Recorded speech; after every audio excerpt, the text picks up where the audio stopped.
Welcome to Cheshire Corners. I'm Sebastian Coco, and I'll be your host as we trip through the looking glass.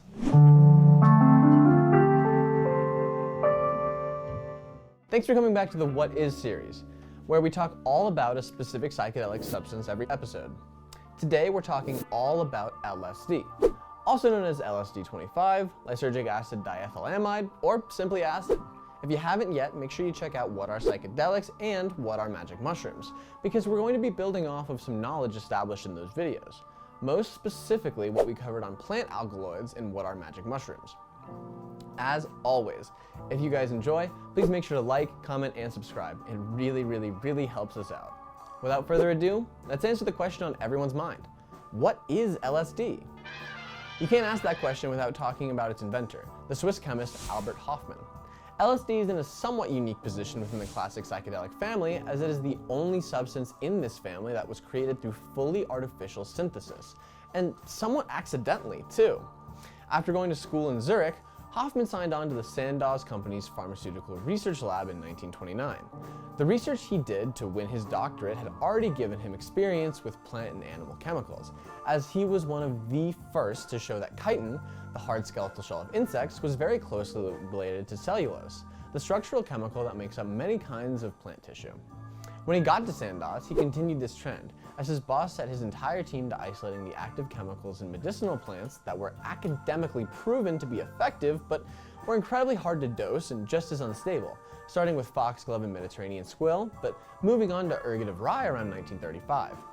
Ergot is a fungal disease that mainly affects rye grain, and was used by midwives to quicken, or chemically precipitate, childbirth since olden times, though it found its first entry into academic medicine in 1808.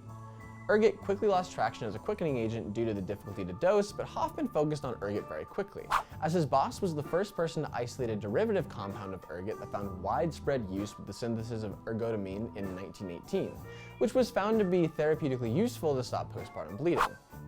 In the 1930s, other chemists managed to isolate the common active nucleus that characterized all ergot alkaloids, lysergic acid, and this was of extreme interest to Hofmann.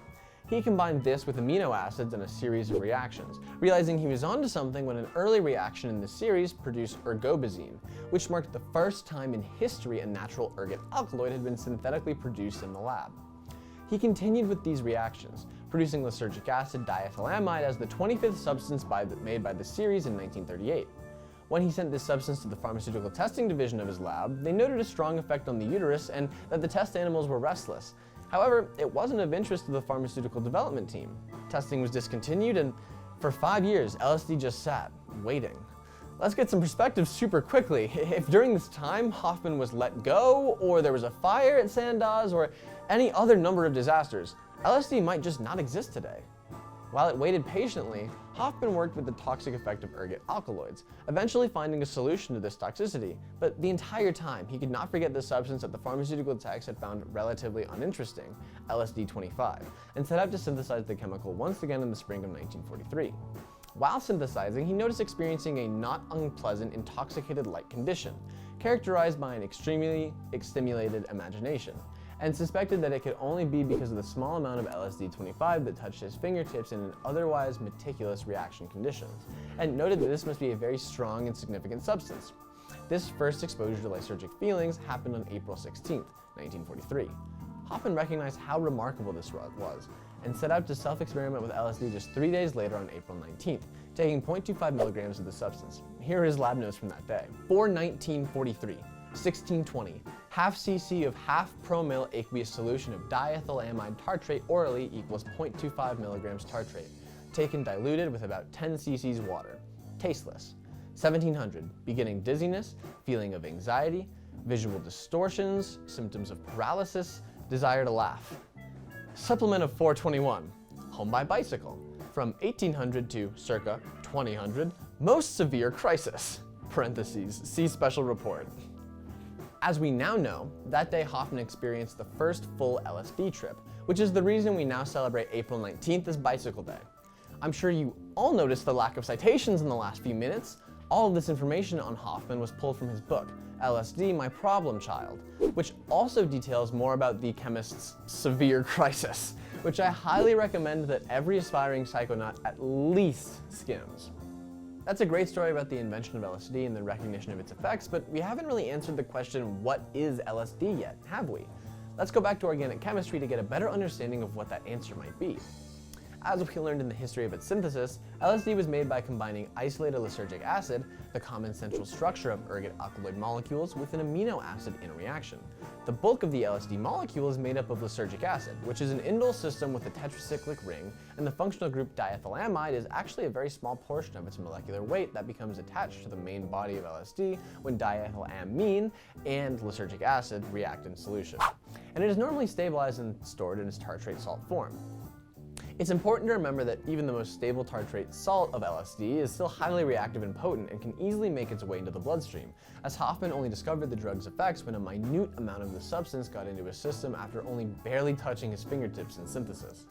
A few different studies have indicated that LSD has no problem passing the blood-brain barrier, as it is present in considerable amounts in the spinal fluid of rats and cats after ingestion.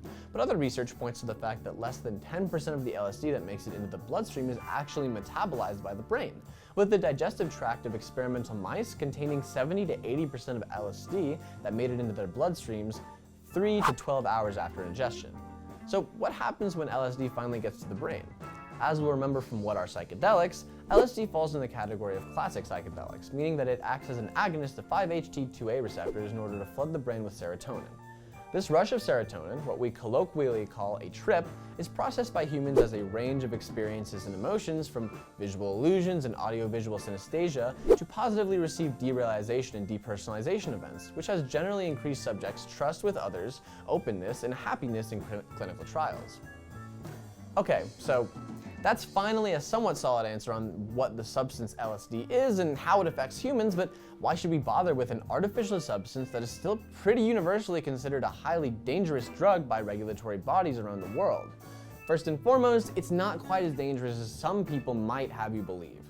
If you want to know some of the dangers that the government promoted during the start of the war on drugs, check out some of the psychedelic scare videos on trippingly.net. They're great examples of how LSD has been historically demonized and the idea of a bad trip was weaponized, even being associated with instant insanity in the melting of a user's genetic code.